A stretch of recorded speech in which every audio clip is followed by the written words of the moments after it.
effective communication doesn't have a one size fits all model, right? And like most things in the world today, there's not a one size fits all model.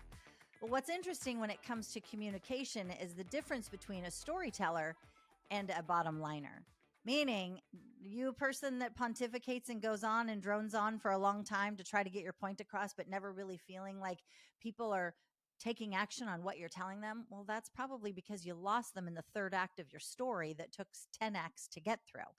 And then the bottom line communicator can actually evoke like concern, fear, and insecurities in people because there's not enough detail to the story. So people feel paralyzed because they don't know how to move forward.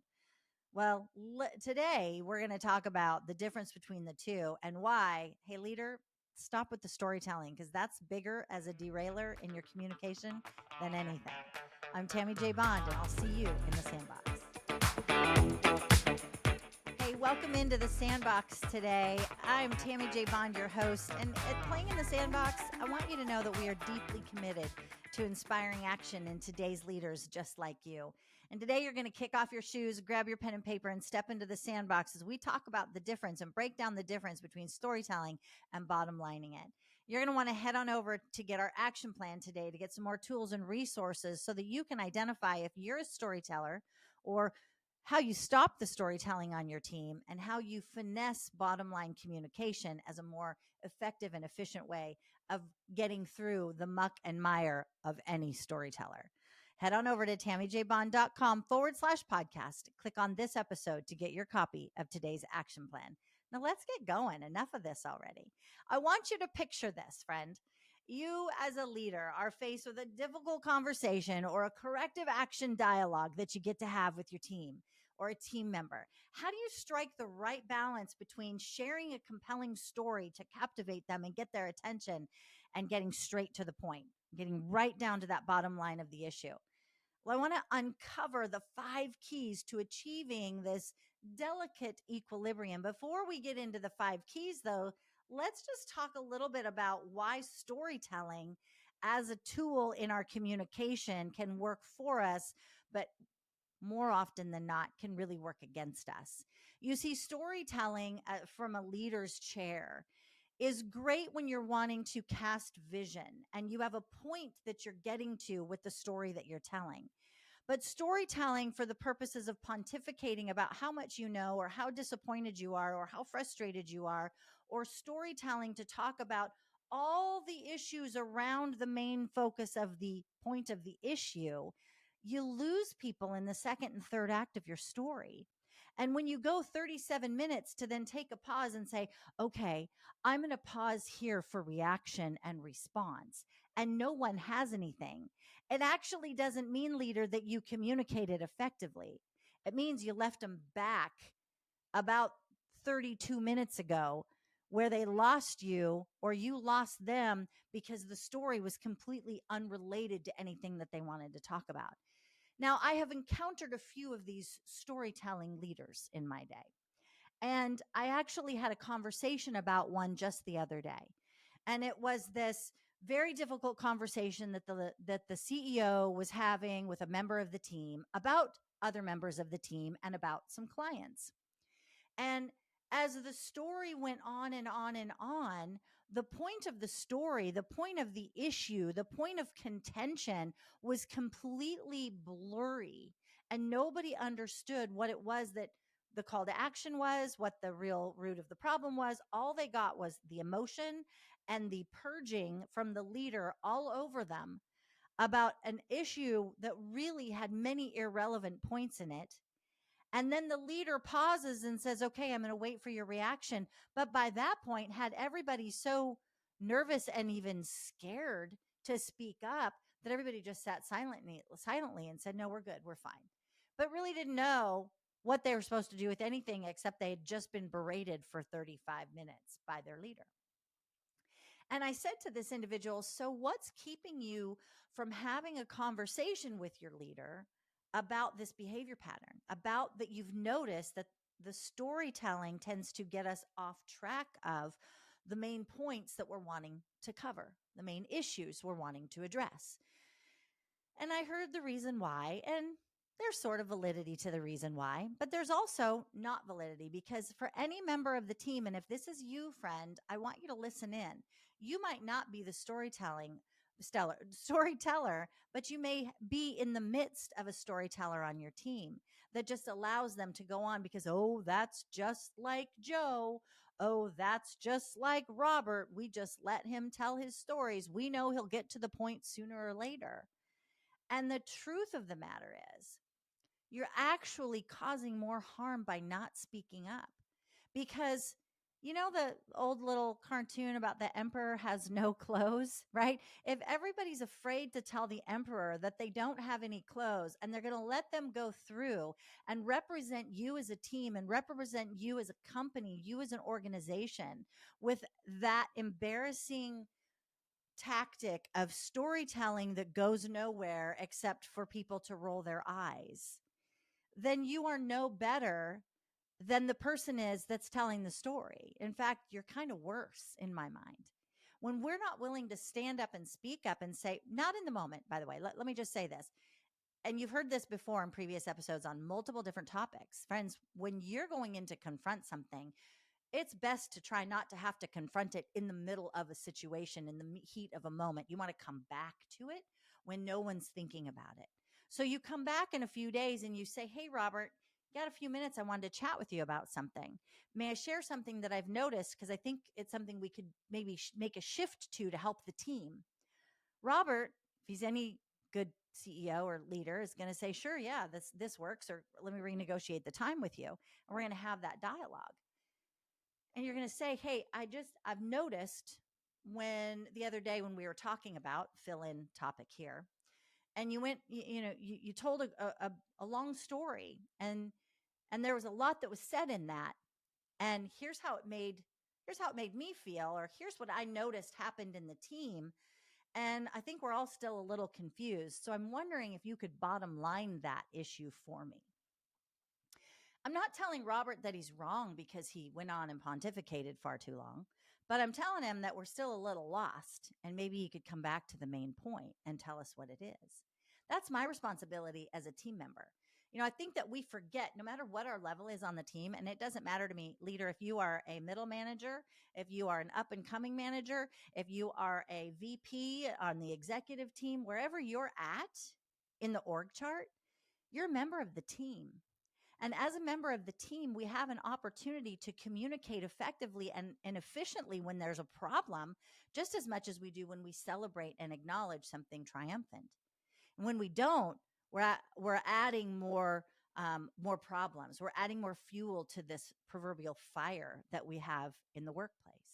So our opportunity is to actually have a conversation. And that's what I said to this one individual. I said, set it up aside, right? We're not going in with our friend hat on. We're going to go in with our leader hat on, our employee hat. We're going to go in with our effective communicator hat, and we're going to wear that into the conversation for the sole purpose of correcting a behavior that's getting us off track, right?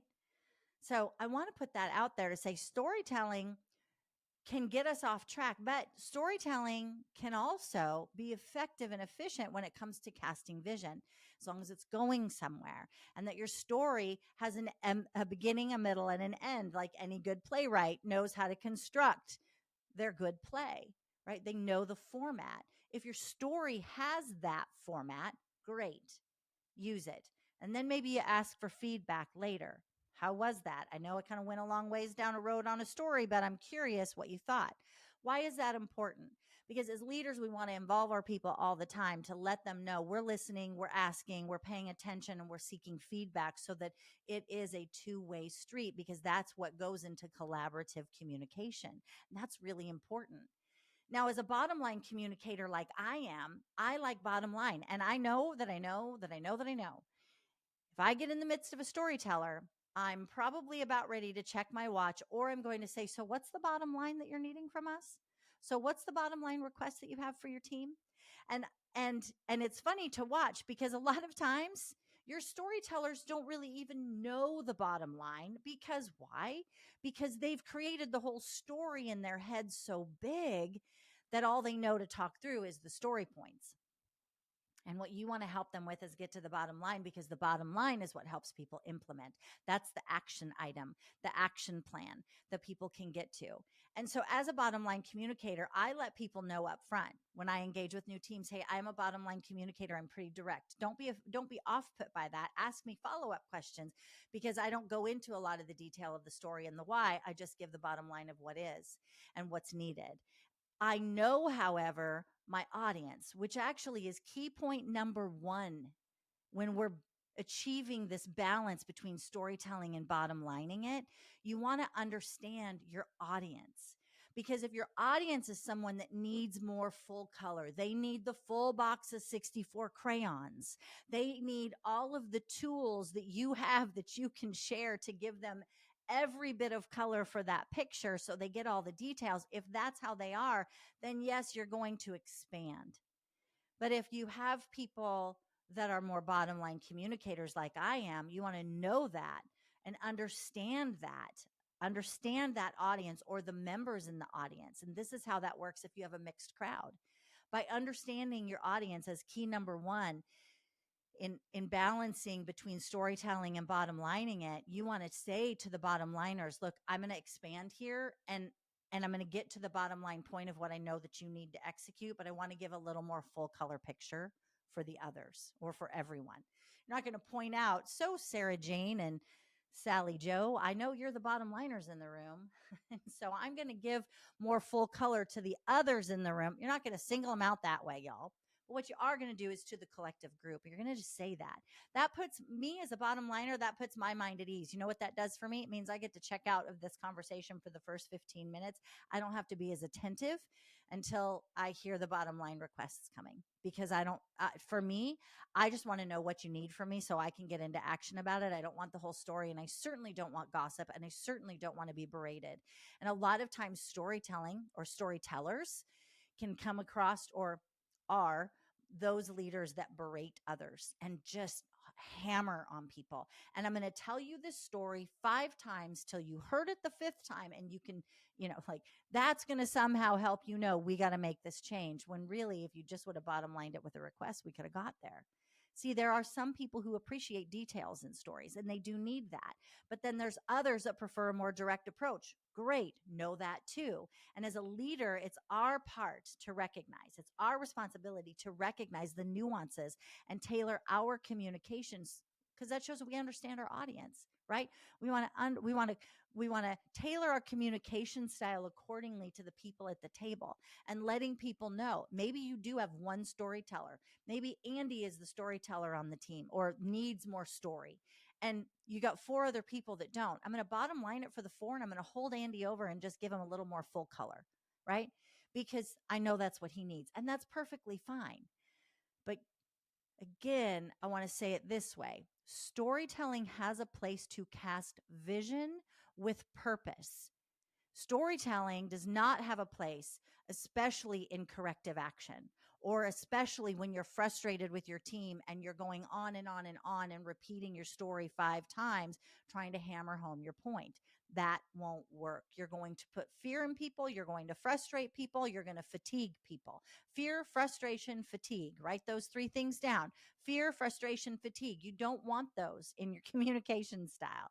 And you want to understand your audience is key number 1 in that delicate balance between storytelling and bottom lining it, to understand what they need and how you're going to adjust your pattern to align, right? And to support what your audience needs. Key point number 2, when you're balancing this delicate equilibrium between storytelling and bottom lining it, is you want to start with clarity. But that means for yourself first. You see, as I said earlier, I do believe that people who get like caught up in and really like storytelling, they actually like storytelling because they're still trying to figure out their point of clarity or their issue, or they're so caught up in the emotion of their frustration, they go into storytelling, and then they've forgotten all about what the real point and issue is, or the point or issue grows bigger because I've told the story for so long, it must be huge, right? The second key is start with clarity. That means begin your conversation with a clear and concise bottom line message. Even if you're going to follow up with some story, you want to bottom line the message up front. The issue today is X. I want to talk about how we got to X and what we're going to do to get out of X, right? It sets the tone for the discussion and it provides a roadmap to get everyone involved. Once they understand your X, right? They understand your clarity as you go into story around that. And maybe it is to say, I'm frustrated that we're here again, y'all, because we've been here before and I'm not clear what keeps bringing us back to this point. So we must be missing something. Let's talk about that. Get to the whiteboard, pull out the flip charts, get everybody actively engaged versus just hearing from you, right? They're just hearing from you as you stand there, right? Wagging your finger at them or shaking your hand at them or frustrated with them. And trust me, friend, even through Zoom calls, you still pick up the body language. But you want to be clear and let people know up front, what the issue is that you're there to resolve, what the bottom line message is, and then you can expand with some story carefully, right? Key number 3 is providing context through stories. This is where stories can be very efficient for us and also a very well placed strategy for us in communication. Context through stories. The way that we do that when we've established clarity, right, is we weave relevant stories that can add depth and understanding. So we're trying to solve for X and we've been here before, and we could add some story because maybe you have new members of the team that didn't know that you've been here before, or people have just forgotten. Maybe we've turned a blind eye. We have a scotoma. We don't see it. So you want to add some context, and especially if there's emotion involved, you want to add a little bit of story to that carefully. And here's what that sounds like. You're going to hear me be intense today, and I'm very frustrated on this topic. I'm frustrated that we're here again, everybody. This is a challenge for me, and I'm not okay that we're here again. So I want to know what we together are going to do and what resources we need together so that we don't come back to this point, right? Stories create a narrative that often resonate on a personal level with people. So instead of just showing your frustrated emotion, explain what it is through a bit of a story. What's it costing us? What is it, why, when it trips us up, this issue X that has tripped us up and we're back here again, what's it costing us? What's the impact to us? Not just you, but to us. Make it about us. And that is going to engage your team leader in wanting to help get to solution with you and do it in a way that does weave in a bit of story, but bottom lines what the issue is as well. And key number 4 is this. We want to adapt to the situation, right? Adaptability is important here. Leaders want to be flexible in their approach and assess the dynamics of each situation, whether it's a quick resolution that you need for, to get some understanding. Adjusting your communication style is essential to success. Why is that? Because when we can be flexible and adapt, let's say you come in as a leader. So I'm going to use my friend that I talked with the other week about the boss that, went on for 37 minutes pontificating in this whole story, and the entire team was paralyzed because it was so demeaning and degrading. That whole situation, the boss wasn't able to adapt to because of the emotions that they were caught up in, right? And it silenced others on the team, which is not what any leader wants. So we want leaders to be flexible, but also as team members, we've also got to be able to adapt and have that adaptability as well, to come in and say, hold on a minute, raise your hand. Can we just take a time out? I'm unclear what we're trying to get to as a bottom line here. And now I can hear the voice of the individual that says, well, Tammy, that's my boss. I can't say that. No, but okay. I don't know your situation, friend, but I also know a lot of leaders, CEO types that are very strong and very strong willed and very strong headed. And even those that are the strongest of all, to push the pause button in the middle of a conversation and set that as a ground rule that when we're off track, that anyone can push the pause button and say, hold on a minute, I feel like we're off track. What is the point we're trying to solve for? They're not going to be upset about that because they don't want to waste time either, right? And remember that we want to have the conversation when we understand we have a storyteller in our midst. We want to have that conversation about the storytelling outside of the episode where we have storytelling, because then emotions are arrested and there's not any issues that are going to come up, most likely 9.9 times out of 10. It's important that we all learn to adapt to situations. And that leads into our key point number 5, which is encourage two-way communication.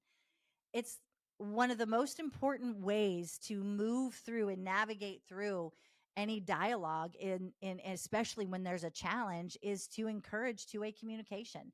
Foster an open environment where team members can feel comfortable pushing that pause button and saying, hold on a minute, I think we're off point and we might have gotten lost in a story because I'm not sure what we're solving for here today. And that's not making anybody wrong. That's simply just bringing awareness, but we have the agreement that we're two-way communication is supported and fostered here, right? And that ensures that everyone is on the same page, and it addresses misunderstandings up front and promotes that collaborative atmosphere that we say that we want. You know, you know that communication is one of the top 3 on every single culture assessment I've seen. You know, how we doing in the workplace? How is the leadership team? Communication. We don't communicate enough. We don't get enough information. Well, it's also because we don't do our part to push the pause button, friend, and ask for it. We have a responsibility on the team to ask for what we need.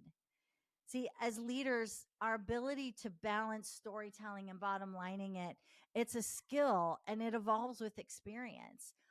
Bottom lining it is something I learned because I was called out early on in my career about being a storyteller, but I was a storyteller that told stories to get out of having to take responsibility when something didn't go right, or I felt such an extreme responsibility when things didn't go right that I felt like I had to tell a story because I wanted to distract people, and then people got lost. And I remember one person, just one individual, I very much remember this, leaning across the table and saying, "Stop. What is your issue?" Right? Like, it was just that. I'm like, okay.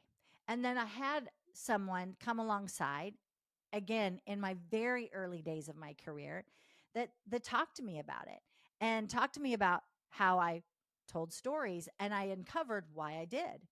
And what I realize is I really prefer bottom line communication. And from that experience, I learned how to finesse and adapt my own style to being more of a bottom line communicator, because I realized that stories get in the way and they often get people off the topic of what really is the root issue. So, that said, being a bottom line communicator or storytelling, yes, they represent different approaches, and it's about how we convey information and address issues. But I want to dive into, in the last few minutes that we're together here, a little bit about the pros and the cons of storytelling and the pros and the cons of bottom lining it, because I think it's important for context for you all to understand, because I want this to be a tool that you're going to learn how to finesse. If you are a storyteller, well, one of the best ways to find out if you're a storyteller is to ask your people, do you feel, what's my style of communication? Am I a storyteller, or do I bottom line it? Do I just get to the point? And give people the freedom to tell you that, and then be open to receiving the information. And then maybe ask the follow-up question of, what happens to you when I'm in storytelling mode? And you're going to hear, if your people feel that they can be free and open with you, you're going to hear some really great feedback. Storytelling isn't wrong or bad. Some of the pros of it: gives contextual understanding to the members of the team. Remember, I talked about, like, some people just, they need the full color picture, and helping, them as the listener to understand this situation from your perspective. They can put themselves in your shoes, and that empathetic individual wants to be in your shoes, to want to seek to understand, and stories can help them get there. They also create an emotional connection. But here's the I'm waving the white flag. You see my finger? I'm waving the white flag here, going, but hold on a minute, because the emotional connection can be positive or negative, right? They can get emotionally charged by what story you're telling, and then they can shut down from being solution focused. So we want to be careful about that, because stories can evoke emotions. They can evoke emotions, empathy, and foster deeper connection. Just the same, in the emotions, it can also push people away or push the listener away. So it's a fine balance, and it's important that we have the emotional intelligence to know the difference. The other piece that's a pro when it comes to storytelling is that they illustrate patterns of recurring issues, right? So there's that illustration of patterns piece that's important as well. And it can help make it easier, if you will, for the listener to identify root causes to the problems, because some of the people on your team, they're listening for that. And your stories, the more you talk, gives them more details if you're on point to actually getting to some of those root causes. So that can be a benefit. But the cons, they're time consuming, right? Remember the boss that 37 minutes in takes a pause for the team, but he lost the team back at 5 minutes and shut the team down, and everybody was afraid and paralyzed to speak up and say anything. So they're time consuming, because then you as a boss are going to be more frustrated to have to go back and re-explain everything, when really we just need the bottom line. What do you want fixed and how are we going to do it? Do you want us to tell you how we're going to fix it? Or are you going to tell us how you're going to fix it? Like, that's it, right? Another con of storytelling is loss of focus, because we can go down so many rabbit trails and the emotions can overtake it. And that can cause us to lose focus on the details that are essential to, again, getting to solution. And then there's a misinterpretation. One person's story and the emotion behind that story can be a trigger for somebody else. And I could hear it completely different than the person sitting to my left and right. And it's all based on our past experiences. And remember, our brain has that filter system in it, and we're filtering information all the time. We're filtering it. Is this safe? Am I good? Am I okay? Are we right? Where are we going? Left or right? But my filter is different than yours, and the person to your left and the person to my right. So again, the the the the loss of focus piece can be getting in our way when it comes to um, storytelling. So let's talk about the pros and cons of bottom lining it. Clarity. Bottom lining it, hey, provides clarity, conciseness, makes it easier for the listener to understand the main points without getting bogged down in unnecessary details. It's efficient, right? It's time efficient and effective as well. And it can help us get through a difficult conversation with a quick resolution when desired. And it focuses on action. It focuses on bottom line, action, outcome. What do we want, right? It emphasizes actionable items and solutions, and it guides our conversations toward that problem solving area, which ultimately is what every leader wants to get to. Well, except one that I'm thinking of. One, he doesn't want to actually get there. He wants to tell you about how much he knows and then be upset and annoyed and be injured because somebody didn't actually hear him through his story. And yes, there are those people, and those are the people you bless and release, and you don't work with them or don't work for them. Cons, I digress. Cons, lack of context. Too much bottom line, or too efficient of a bottom line approach can lack context that a lot of people might need. And the storytelling can provide some of that. So again, there's that finesse between that balance. Another one is emotional distance. When we bottom line it, we can really be coming across as harsh, and it can push people away, and it can risk even off-putting the listener to not fully grasping the the situation, because they're jarred by, oh wow, are they mad at me, right? Why are they so cold on that? Why did they just bottom line it? I want more story. Again, know your people, and you're going to know how they send and receive your communication. And then perceived bluntness, my personal favorite. Yes, I've been told that a time or two. Bluntness is one of those pieces that when we are emotionally aware, we can say up front, which I have. Hey, I might come across as being very blunt and direct. I want you to ask me questions when you have them. My intention is to bottom line the communication. If you need me to fill in more color, I absolutely can do that. You just got to let me know, and I'll bring my crayons and let's go. Right? Like, I can do it. So again, having that dialogue, because in some cases, a bottom line approach can be perceived as too direct and lacking sensitivity. And that's not it. Not all the time.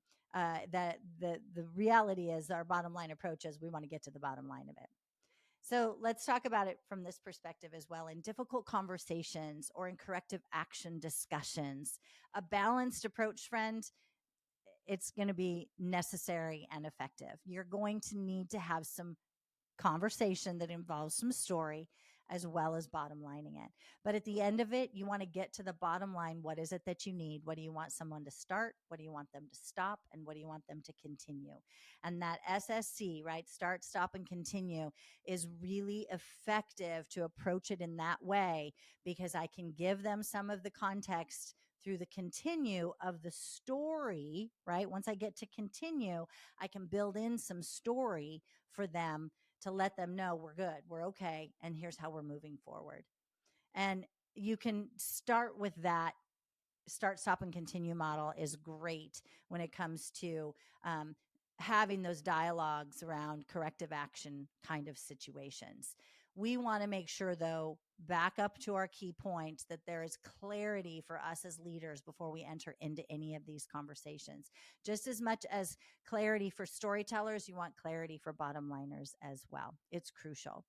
And active listening, I don't want to let that go. You know, I am a fan of it and I believe in it. And if you don't have the tools, you're going to want to make sure you uh, get your copy of the action plan. So I'm going to put some pieces in there again about active listening so that you're listening and you know that you're being listened to, and what are the nuances and how do you know the difference. It's really key in effective communication, and it can really help to stop a storyteller, because I also believe that storytellers can be a storyteller because they don't feel or perceive that people are listening to them.